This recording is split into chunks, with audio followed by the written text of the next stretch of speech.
Hello बच्चों, चलिए प्रश्न को पढ़ते हैं। जन्म नियंत्रण हेतु इनमें से एक कानूनन वैध विधि है। तो बच्चों, हमें यहाँ पर प्रश्न पूछा गया है कि जन्म नियंत्रण की निम्नलिखित दिए गए विकल्पों में से एक कानूनन वैध विधि कौन सी है। पहला है उपयुक्त दवाई द्वारा गर्भपात।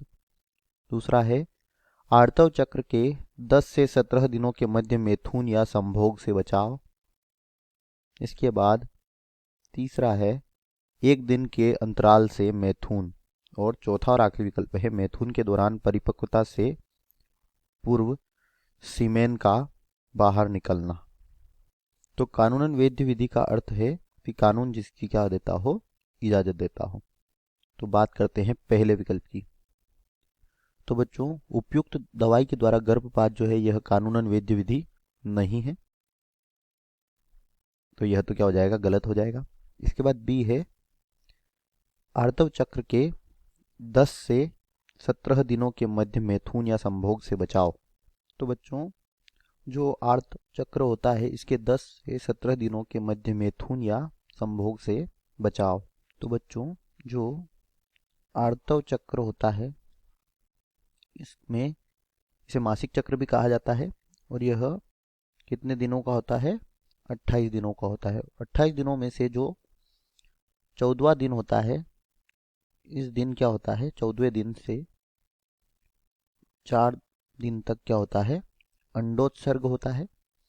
अब अंडोत्सर्ग क्या होता है, तो बच्चों ग्राफ अंडाशय में उपस्थित ग्रापियन पूटक से अंडाणु का मोचित होना अंडोत्सर्ग कहलाता है। और यह अंडाणु मोचित होकर कहाँ पर पहुँचता है, फेलोपियन नलिका में पहुँचता है। और फेलोपियन नलिका जो होती है इसमें यह शुक्राणु से संलयित होकर निषेचन की क्रिया होती है और इससे क्या होता है, युग्मनज बनता है और युग्मनज से भ्रूण बनता है और भ्रूण जो है यह क्या होता है, गर्भ में रोपित हो जाता है जिसे गर्भधारण कहते हैं। तो बच्चों, जब क्या होता है 10वें से 17वें दिन तक अगर संभोग नहीं होगा तो इसके दौरान शुक्राणु जो है यह फेलोपियन नलिका में नहीं पहुंचेंगे। और शुक्राणु फेलोपियन नलिका में नहीं जाएगा तो इससे निषेचन की क्रिया नहीं होगी और निषेचन नहीं होगा तो गर्भधारण भी नहीं होगा।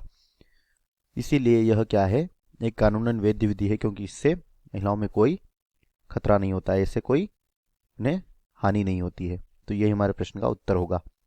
इसके बाद तीसरा विकल्प है यहाँ पर एक दिन के अंतराल से मैथुन। तो बच्चों, यह इससे क्या होता है, जन्म नियंत्रण नहीं होता, यह विकल्प गलत होगा। और मैथुन के दौरान परिपक्वता से पूर्व सीमेन का बाहर निकालना, यह भी कानूनन वैध विधि नहीं है। तो दिए गए प्रश्न का सही उत्तर विकल्प बी। आशा करते हैं आपको समझ आया होगा। धन्यवाद।